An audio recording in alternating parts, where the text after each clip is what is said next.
In this video, we're going to talk about unit vector. So let's say you've got a vector 4, 3. So 4 across, 3 up. So this is your famous right angle triangle. 3, 4, and then you can use Pythagoras to work out that the hypotenuse here is 5.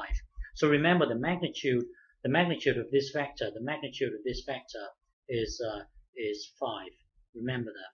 So at the moment you've got a vector floating in the middle of nowhere. It's floating right here. 1 across. It's floating in the middle of nowhere, and 3 up. So in your mind, move it so that the vector starts at the origin. Now, because the vector now starts at the origin, it's known as the position vector.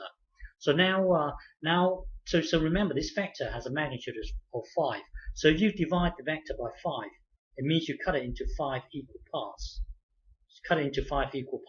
And then so if you get the vector, and then cut it into 5 equal parts, so cut it divided by its magnitude, which in our case is 5. This thing here would then represent a vector of length 1.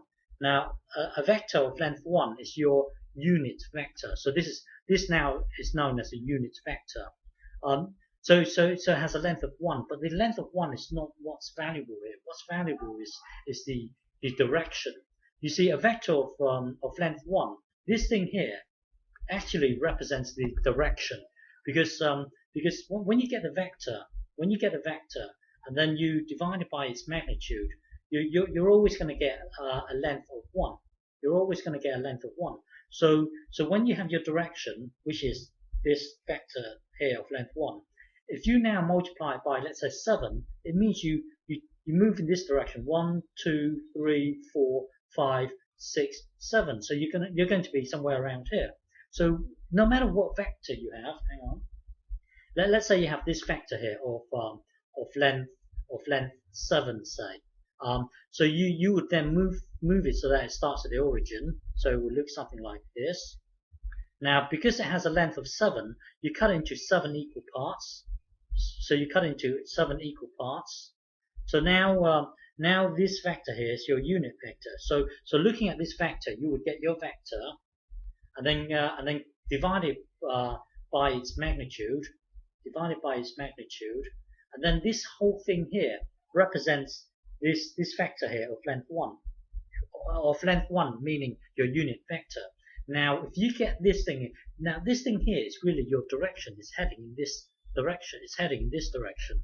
So if you get your direction and then multiply by, let's say, 10, then you're going to do this: 1, 2, 3, 4, 5, 6, 7, 8, 9, 10. So you're going to end up somewhere around here. So this thing here really represents your direction. So now we can extend this extend it to 3D. So let's say you've got a vector here. Floating in the middle of nowhere. So let's locate this floating in the middle of nowhere. So it's 2 across.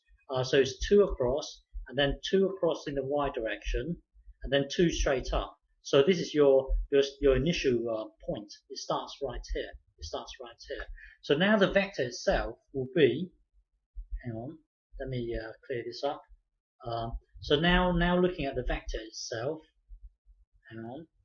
So now looking at the vector itself will be 2 across in the x direction, so that's 1, 2, and then 4 across, 1, 2, 3, 4, and then 5 up, 1, 2, 3, 4, 5, somewhere around here. So your actual vector starts here, and then it moves to here. So this is your vector floating in the middle of nowhere. But then let's move the vector here. Hang on. So this is our vector here. Hang on, let me tidy this up. So this is our vector here. Hang on, let me tidy this up.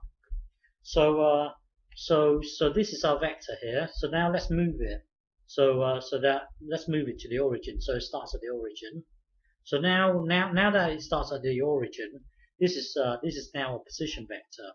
Now, so our vector here, if we get our vector and then divide it by its magnitude, so we can work the magnitude out by doing 2 squared plus 4 squared plus 5. It's really extending Pythagoras. This would be our magnitude. Let's just say this is 5. let's just say it's 5. So we would get our vector and then divide it by its magnitude. So that's like us getting the vector and then divided by 5. Or divided by 5 means you cut it into 5 equal pieces. 1, 2, 3, 4, 5. Yeah. So now so when you get your vector and then you cut it into 5 equal pieces, then what you've got here is this small vector here. This small hang on, let me erase this. What you've got here is this small vector here. Is this small vector here. So it starts at the origin, and this is your vector. So this here, you can think of this as being your direction. So now when you multiply it by 8, let's say you multiply it by 8, then you're going to move in this direction. You're going to move this in this direction. So it's 1, 2, 3, 4, 5, 6, 7, 8. So you're going to end up somewhere around here.